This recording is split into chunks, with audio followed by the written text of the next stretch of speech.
Waheguru, Waheguru, Waheguru. Good morning to you all. Today's morning Hukamnama from Shri Darbar Sahib Amritsar is by Shri Guru Amar Das Ji in Rag Vadhans Ang 571 of Shri Guru Granth Sahib Ji.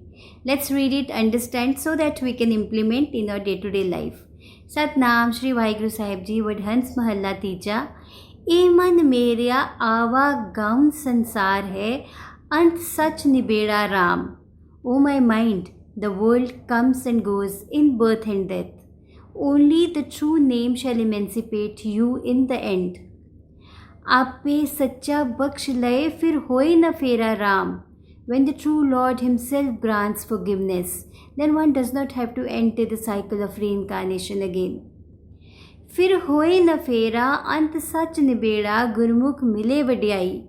He does not have to enter the cycle of reincarnation again, and he is emancipated in the end as Gurmukh he obtains glorious greatness. साचे रंग राते सहजे माते सहजे रहे समाई, which means imbued with the love for the true Lord, he is intoxicated with celestial bliss and he remains absorbed in the celestial Lord. Now let's relate this with our day-to-day life so that we can implement it today. I think if not all of us but most of us used to enjoy the school hours. हमें school जाना बहुत अच्छा लगता था, but फिर एक चीज़ हम सब के लिए सच थी कि हम कॉलेज भी जाना चाहते थे. We always use to pass out and go to the college because college is the next level. So ज़िंदगी में हम हमेशा नेक्स्ट लेवल पे जाना चाहते हैं. सो दिस संसार like this world is like that. This world is another name of come and go. Someone is being born and someone is dying. Someone is made and someone is being destroyed. So यहाँ पे आना जाना लगा रहता है. So change is the only constant thing in life. Change is inevitable. So now the important question is that जब ये आना जाना birth and death का चक्कर लगा रहता है, so how to liberate ourselves in such a scenario?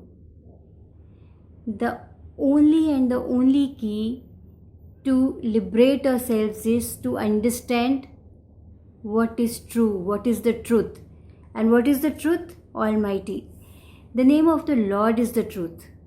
And how can we connect with the Almighty? We can connect with the Almighty by balancing ourselves. Balance is the key. आप देखते हो cycle भी balance पे ही चलता है. जब तक हमारे इमोशंस बैलेंस नहीं होंगे, हमारी लाइफ बैलेंस नहीं होगी, हमारे एक्शंस बैलेंस नहीं होंगे. आप कभी ध्यान से देखिए, जब जब आपने बहुत रियल सेंस में हैप्पीनेस एक्सपीरियंस करी होगी, पीस एक्सपीरियंस करा होगा, ब्लिस एक्सपीरियंस करा होगा, आपके जो इमोशंस होंगे वो बैलेंस होंगी, आपका माइंड बॉडी कोऑर्डिनेशन होगा. So balancing your life is the key actually.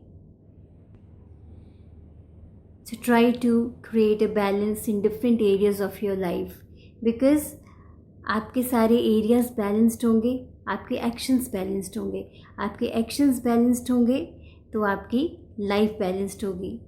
So just forgive, let go, because forgiveness और लेटिंग गो से आपकी इमोशंस बैलेंस होती हैं, और जब इमोशंस बैलेंस होती हैं तो एक्शंस बैलेंस होते हैं.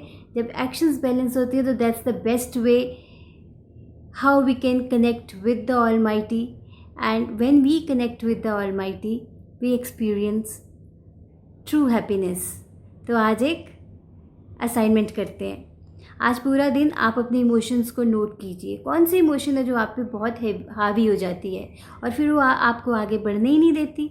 आपको जो काम आपने सोचा होता है कि मुझे आज करने हैं वो आपको करने ही नहीं देती.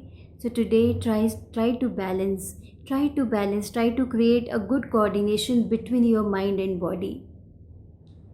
So जो reincarnation की बात करी है कि we want to actually liberate ourselves.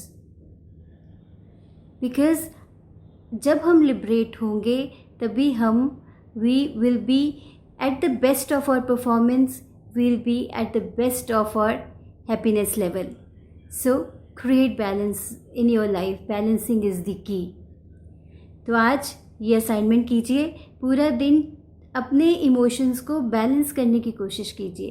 तो देखिए कि आपको जो अगर कोई प्रॉब्लम है, कोई फिज़िकली आपको कुछ प्रॉब्लम हो रही है, वो भी बहुत कम हो जाएगी, because there is a huge connection between mind and body. So try to coordinate your mind and body. पर वो तभी पॉसिबल है जब आप आज सारा दिन प्रेजेंट होके अपने इमोशंस पे काम करें. So do this, share your experiences with me. Take care, have a great day. Waheguru